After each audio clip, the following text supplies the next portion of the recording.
स्वागत है आप सबका। मैं Vivek Bindra, international motivation speaker, leadership consultant, business coach. आपको सफल बनाना मैंने जिम्मेदारी ले ली है। बहुत सारे व्यापारी आज भी मेरे देश में मुंगेरी लाल की तरह काम कर रहे हैं। कौन है मुंगेरी लाल पता है आपको? ये वहां धंधा खोलता है जहां सबका चल रहा है। इसकी जूस की दुकान चल गई, चलो अपनी खोल देते हैं। इसका छल्ली भुट्टा चल गया, मेरा लगा देते हैं। इसकी बिक रही आइसक्रीम तेज, मेरा भी लगा दे आइसक्रीम का ठेला। ये मुंगेरी लाल की तरह धंधे करेंगे तो लोग आएंगे और एक साथ लाइन लगा के। देखिए, धंधा वो होना चाहिए जिसमें दूसरा घुस ना पाए। एक बार और कमान, मोनोपोली कैसे क्रिएट करेंगे एंट्री बैरियर खड़ा करके। क्या होता है एंट्री बैरियर? आज कमाल का फॉर्मूला देने जा रहा हूं। हाईवे पे जाओ, एक कचौड़ी वाला चल जाता है, 50 और आ जाते हैं। एक मोमोज वाला चल जाता है, 50 और आ जाते हैं। एक छल्ली वाला चल जाता है, 50 और आ जाते हैं। क्या हो रहा है ये देश के अंदर? ऐसे धंधा किया जाता है। हमारे देश के व्यापारी सब मुंगेरी लाल बने हुए हैं। आज वही मुंगेरी लाल को बाहर निकालूंगा। मैं आपसे बात कर रहा हूं, ध्यान देना। व्यापार ऐसा करूं कि दूसरा घुस ना पाए। अपने बिजनेस को एक मोनोपोली अपनी मार्केट में कैसे क्रिएट जानना चाहते हैं? कुछ टिप्स देने जा रहा हूं। मेरा पहला टिप है, मैं जो आपके सामने टेक्निक्स दे रहा हूं उनको बोलते हैं एंट्री बैरियर। क्या कहते हैं? Entry barrier. अपने व्यापार को कुछ ऐसा बना दो कि दूसरा वाला पीछे से घुस ना पाए। ये देखिए, ये नीला समुद्र है, ये लाल समुद्र है। इधर सब के सब आपस में लड़ रहे हैं। इसने एक बैरियर क्रिएट किया, ये आगे निकल गया, बाकी पीछे रह गए। अपने व्यापार में आगे निकलना चाहते हो? सारे टिप्स देखना ध्यान से। ये आगे निकल गया, बाकी पीछे, आपस में एक दूसरे कट थ्रोट। क्या बोल रहे हैं? कट थ्रोट, एक दूसरे का गला काटने में लगे। क्या आपके साथ भी डिस्काउंट देना पड़ता है आपको? उधारी देनी पड़ रही है आपको? ये डिस्काउंट उधारी सब बंद। आज धंधा करेंगे कैश में, मुनाफा कमाएंगे मोटा। ध्यान दीजिए आगे कैसे निकलना है। मेरा पहला पॉइंट है इंटेलेक्चुअल प्रॉपर्टी प्रोटेक्शन। क्या अर्थ हुआ इसका? कोका कोला का एग्जाम्पल देते हैं आपको। कोका कोला क्या है? एक ऐसा सोल्यूशन सिरप बनाया है कोका कोला ने। अपनी कोल्ड ड्रिंक खुद नहीं बनाता, बॉटलर को बोलता है कार्बोनेटेड पानी मिलाओ, चीनी मिलाओ मेरे सिरप में। उसके सिरप के बारे में 1891 से शुरुआत करी, आज तक सिरप के बारे में किसी को नहीं पता कि कोई जानता ही नहीं उसका सिरप कैसे। इसको क्या बोलते हैं? Trade secret. एक्चुअल फॉर्मूला आज तक कुछ ही गुमनाम लोगों को पता है, और वो गुमनाम कौन है? उनका कोई नाम नहीं, उनकी कोई पहचान नहीं। कर्नल सैंडर्स ने भी KFC के अंदर ऐसा ही ट्रेड सीक्रेट जनरेट किया अपनी सीक्रेट रेसिपी के साथ में। किसी को नहीं पता चलता, लेकिन बिजनेस बहुत स्केल अप कर दिया। क्या आपके बिजनेस में भी आप कुछ ऐसा कर सकते हैं जिससे एंट्री बैरियर जनरेट हो जाए? कुछ एग्जांपल आपके लिए तुरंत अप्लाई होंगे, कुछ आपको सोचने पड़ेंगे। मेरा अगला पॉइंट सुनिए, patent and licences. Patent and licences ये यूरोपियन अमेरिकन कंपनीज बहुत करती हैं। अच्छा, हमारे देश में भी कुछ मुंगेरी लाल, चवन्नी लाल उसको बना लेते हैं, लेकिन डर के मारे किसी को पता ना लग जाए, किसी को पता, धंधे में केवल अपने बेटे को बिठा लेते हैं। पेटेंट एंड लाइसेंसेस की मदद से धंधा बहुत स्केल अप हो सकता है। फार्मास्यूटिकल इंडस्ट्री में इसका बहुत इस्तेमाल किया जाता है। एक्चुअली ये ओनर को एक राइट देता है, जिस राइट के चलते कोई दूसरा कॉम्पिटिटर उस प्रोडक्ट को ना तो बना सकता है ना बेच सकता है।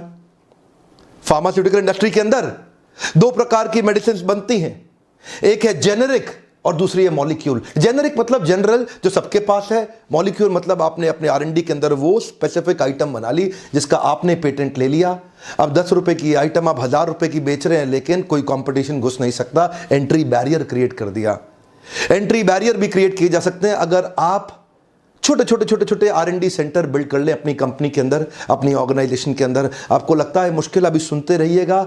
आसान कई तरीके हैं, और एक ऐसा तरीका है जो आपको सफल पक्का बना देगा, वो लास्ट में बताऊंगा। अगला वाला एग्जाम्पल तो आप रोज अपने जीवन में देख रहे हैं, डिस्ट्रीब्यूशन नेटवर्क।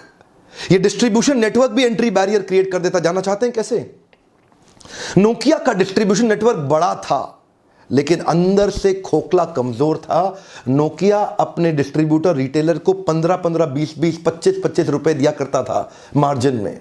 लोग इंतजार कर रहे थे कोई आ जाए नोकिया को पीटने के लिए, रिटेलर, क्योंकि रिटेलर थके हुए थे। 20 रुपए के मार्जिन पे मोबाइल बेचा करते थे। नोकिया ने ध्यान नहीं रखा अपने डिस्ट्रीब्यूशन नेटवर्क का, लेकिन वहीं कौन आ गए? Oppo, Vivo. Highest margin they रहे हैं आज, सबसे बड़ा मार्जिन दे रहे हैं। किसी भी रिटेल की दुकान पे चले जाओ, वो बोलेगा सबसे बढ़िया मोबाइल ओप्पो का है, ले लो। सबसे बढ़िया मोबाइल ओप्पो का है, ले लो। ओप्पो, वीवो की वो तारीफ करता है। क्यों? ओप्पो, वीवो ने आज डूबते हुए रिटेलर को ऐसे रिटेलर को जिसको फांसी लग जाती, मर जाता बेचारा, क्योंकि उसके पास मार्जिन नहीं था, खर्चे के लिए पैसा नहीं था। आपको पता नहीं मोबाइल जो का धंधा है ना, बहुत कम मार्जिन का है। मोबाइल में बहुत ज्यादा मार्जिन नहीं होता, लेकिन ऐसे मोबाइल रिटेलर को बचाने के लिए ओप्पो और वीवो आए हमारे देश के अंदर। उन्होंने डिस्ट्रीब्यूशन नेटवर्क पावरफुल बिल्ड कर दिया। आज रिटेलर, डिस्ट्रीब्यूटर ओप्पो वीवो की तारीफ करते हैं क्योंकि उन्होंने उनका ध्यान रखा है। आज ओप्पो वीवो ने डिस्ट्रीब्यूटर रिटेलर्स की जिम्मेदारी उठाई है और आज डिस्ट्रीब्यूटर रिटेलर ओप्पो वीवो के लिए बहुत लॉयल हो गए हैं। बाकी सारी हैंडसेट कंपनी के लिए एंट्री बैरियर क्रिएट हो गया है। क्या हो गया? Entry barrier. इसको बोलते हैं एंट्री बैरियर।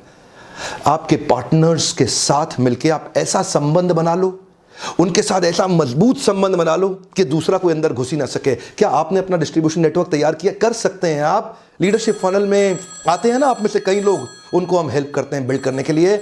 लेकिन अगर आप नहीं आ सकते तो कम से कम वीडियो देखिए।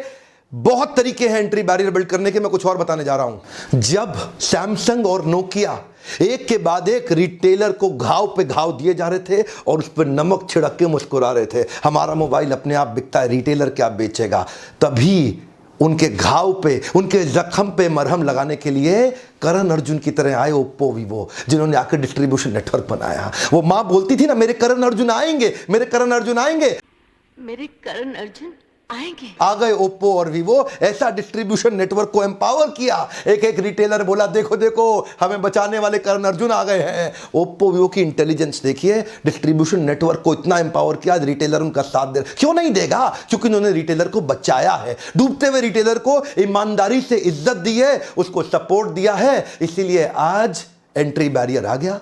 इतना पावरफुल एंट्री बैरियर। अपने पार्टनर्स को मजबूती दीजिए। ये लर्निंग है ओप्पो वीवो से। अपने पार्टनर्स को मजबूती दीजिए, एंट्री बैरियर क्रिएट हो जाएगा। अगला मेरा पॉइंट है एक्सक्लूसिव राइट्स। जिस भी व्यापार के आप अंदर आप हैं, आप देखिए कोई इंटरनेशनल प्रोडक्ट ऐसा है कि जिसका आप एक्सक्लूसिव राइट लेकर के अपने देश इंडिया के अंदर उसका डिस्ट्रीब्यूशन क्रिएट कर सकते हैं। इनफैक्ट कई मोबाइल फोन हैं जो फ्लिपकार्ट और अमेजॉन पे अपने एक्सक्लूसिव राइट देते हैं माल बेचने के लिए, और मार्केट के अंदर हंगामा। देखिए क्यों? क्योंकि एंट्री बैरियर क्रिएट हो गया।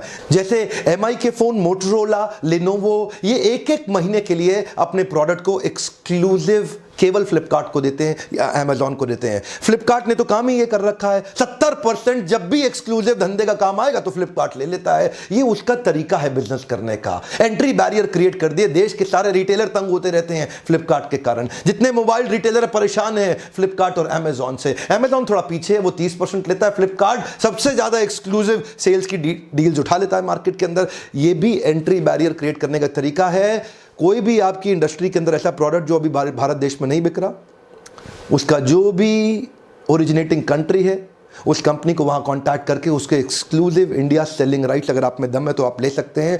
एंट्री बैरियर क्रिएट हो जाएगा, कोई कंपटीशन आपके अगेंस्ट खड़ा नहीं हो पाएगा। अगला मेरा पॉइंट है इकोनॉमीज ऑफ स्केल। इससे भी एंट्री बैरियर क्रिएट हो सकता है। इकोनॉमीज ऑफ स्केल का मतलब क्या है? माल इतना बेच दो, इतना बेच दो, इतना बेच दो, इतना बेच दो कि वॉल्यूम के कारण आपकी प्रॉफिटेबिलिटी बढ़ जाए, चाहे भले ही मार्जिन बहुत थोड़ा सा क्यों ना हो। उदाहरण है वॉलमार्ट, उदाहरण है डी मार्ट, उदाहरण है बिग बाजार। ये लोग जब मार्केट से माल खरीदते हैं ना, इतना बड़ा बल्क में सेंट्रलाइज्ड परचेजिंग के कारण खरीदते हैं, अपने आखिरी पैसे के 100वें हिस्से के आखिरी पैसे का भी डिस्काउंट ले लेते हैं। इतना बल्क में खरीदते हैं कि उसके कारण ये इकोनॉमीज ऑफ स्केल बिल्ड कर लेते हैं। इनसे सस्ता कोई खरीद ही नहीं सकता, एंट्री बैरियर हो गया। अब इनसे सस्ता कोई बेच ही नहीं सकता, एंट्री बैरियर हो गया। आप अपने बिजनेस को बहुत बड़ा करके, मार्जिन्स कम करके ऐसा प्राइस मार्केट में ऑफर कर सकते हैं जिसमें एंट्री बैरियर क्रिएट हो जाए और कोई और। यही तो डील रहती है इसकी बिग बाजार की। आप सोचते होंगे इतना माल सस्ता कैसे दे देता है, यही तरीका है उनका। या फिर डी मार्ट भी कर रहा है, अब इससे में बहुत तेजी से ग्रो कर रहा है हमारे देश के अंदर। अगला एग्जाम्पल, ये थोड़ा हर आदमी नहीं कर सकता, इसको बोलते हैं हाई कैपिटल इन्वेस्टमेंट। मेरे आपने पुराने वीडियो में देखा ही हुआ है जियो वर्सेस एयरटेल, जहां मैंने बताया 2.5 लाख करोड़ रुपया इन्वेस्ट नई टेक्नोलॉजी पे किया, पुरानी पे किया ही नहीं जियो ने। इसको बोलते हैं हाई कैपिटल इन्वेस्टमेंट, जहां एंट्री बैरियर क्रिएट कर दिया। एयरटेल बेचारा पुरानी वाली इन्वेस्टमेंट से जूझ ही रहा था, ये नई इन्वेस्टमेंट पर 2.5 लाख करोड़ रुपए खर्च कर दिया। बाकी लोग पीछे पीछे आने में बहुत परेशान हो रहे हैं, इतना बड़ा बैरियर हो गया। टाटा तो बिक ही गया, उसको तो बेचारे को एयरटेल के पास जाना पड़ा, हमको खरीद लो। और उधर से वोडाफोन और आइडिया में चल रहा है। अब ये दोनों सोच रहे हैं हम दोनों एक हो जाते हैं, क्योंकि अलग अलग ये जियो से लड़ नहीं पाएंगे। जियो ने ऐसा एंट्री बैरियर क्रिएट कर दिया। 13 मोबाइल नेटवर्क सर्विसेज की कंपनी हो गई थी, अब 3 ही रह जाएंगी, फिर सब गिर के सब नीचे आ गए। क्यों? Entry barrier. जियो के आते ही हंगामा हुआ देश में। अगला मेरा पॉइंट है प्रोप्राइटरी टेक्नोलॉजी, और एग्जाम्पल मैं दूंगा आपको माइक्रोसॉफ्ट विंडोज का। माइक्रोसॉफ्ट विंडोज के कई वर्जन हैं, सारे वर्जन अगर आप देख लें तो उनका मार्केट शेयर आज अबाउट 90% है। No doubt, Bill Gates has 90% gross margin also because of the proprietary technology. Therefore, he is the richest billionaire in the world. Richest billionaire in the world. जानते हैं क्यों? इसी को बोलते हैं एंट्री बैरियर। आपके लिए थोड़ा आसान तरीका, एक्सीलेंट कस्टमर सर्विस। एग्जाम्पल बहुत हो सकते हैं, लेकिन मैं जुबिलियंट ऑर्गेनोसिस की company called brand Domino's pizza, more than 60% market share organised industry के अंदर, delivering piping steaming hot pizza at your doorstep in less than 30 minutes और फॉर फ्री। क्या? एक बार और, 30 मिनट के अंदर पिज्जा आपके घर पे, नहीं तो फ्री हो गया जी, फ्री हो गया। ये जो डोमिनोज ने एक्सीलेंट एक्सपीरियंस क्रिएट किया ना, एंट्री बैरियर हो गया। दोबारा कई पिज्जा वाले आए, आधे बंद हो गए और आधे सर्वाइव करने के लिए सांस फुला रखे हैं, पिज्जा टाइम से पहुंचा नहीं पा रहे। इसको बोलते हैं एंट्री बैरियर। मेरा अगला एग्जांपल है ब्रांड इक्विटी। वैसे इसके ऊपर मैं 2 वीडियो ऑलरेडी डाल चुका हूं, पर एग्जांपल आज जो मैं आपको दूंगा वो है एमसील। एमसील एक्चुअली क्या है? एक ब्रांड का नाम है। एमसील प्रोडक्ट का नाम नहीं है। एक बार और, सिनोनिमस ब्रांडिंग का एग्जांपल है। देश का नमक टाटा, ठंडा मतलब कोका कोला, नूडल मतलब मैगी, एडहेसिव मतलब फेविकॉल। आज इतनी सारी सिनोनिमस ब्रांडिंग हो रखी है, उससे एंट्री बैरियर जनरेट हो जाता है। एमसील ने भी एंट्री बैरियर जनरेट कर दिया। एमसील होता क्या है? एक्चुअली प्रोडक्ट को बोलते हैं एपॉक्सी कंपाउंड, लेकिन प्रोडक्ट के बारे में किसी को नहीं पता। वो ब्रांड इतना पॉपुलर हो गया कि प्रोडक्ट एपॉक्सी कंपाउंड का नाम तक किसी को नहीं पता। एंट्री बैरियर हो गया। जिसको खरीदने की जरूरत पड़ेगी बोलता भैया एमसील देना, भैया एमसील देना। कभी नहीं बोलता एपॉक्सी कंपाउंड देना, भैया एमसील देना। एंट्री बैरियर हो गया बाकी सारे ब्रांड्स के लिए। आपने वो पुरानी एड देखी थी? जिसने देखी हंस हंस के लोटपोट हुआ था। क्या बोला? वो मोटा सा हट्टा कट्टा लड़का अपने पिता से बोलता है 2 जीरो और डालो, 2 जीरो वसीयत में और डाल दो। वो पिताजी की बेचारे शरीर छोड़ने ही वाले थे, लेकिन वो जीरो डलवाया जा रहा था नीचे साइन करा के, तभी एक बूंद टपकी और पहले का 1 मिट गया। एक टपकती बूंद आपकी जिंदगी खत्म कर सकती है। वहीं एमसील फेमस हो गया, एक एंट्री बैरियर क्रिएट हो गया।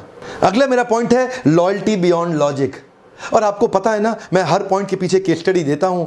मेरे क्लाइंट्स हैं, अच्छा हमदर्द भी मेरा क्लाइंट है। हमने क्या देखा, हमदर्द के कुछ प्रोडक्ट थे जो हैदराबाद के अंदर इस्लाम प्रैक्टिस करने वाली कम्युनिटी के बीच में बड़े पॉपुलर थे। यूनानी प्रोडक्ट और प्रोडक्ट भी बड़े शानदार थे।